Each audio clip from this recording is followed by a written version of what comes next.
Mãe, tô falando sério, a gente pegou todos os peixes que nadavam naquele rio estão no porta-malas. Aham, tá brincando. Não, é sério. Jura que não vão parar no mercado pra comprar peixe como da última vez?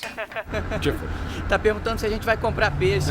Não, mãe, olha só, a gente sabia que você não ia cair nessa, só uma brincadeirinha. Oh, qual é o babaca? nossa. Como é que é? Não, mãe, não foi com você, Tá não, foi mal. Oi, amor, você devia ter visto ele hoje. Temos peixe pra uma semana. Vão demorar muito pra chegar? Eu não sei, tipo, 1 hora? 45.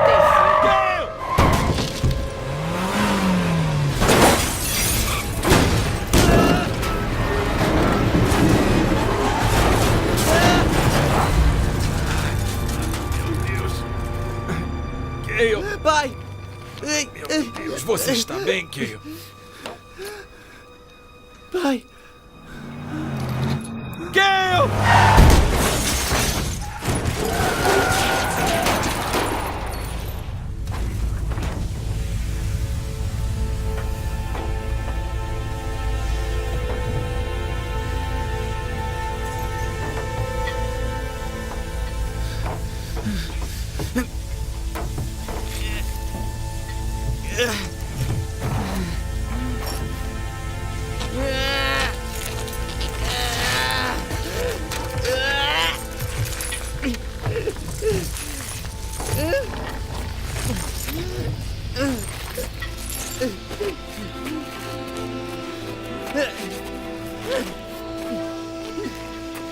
Pai!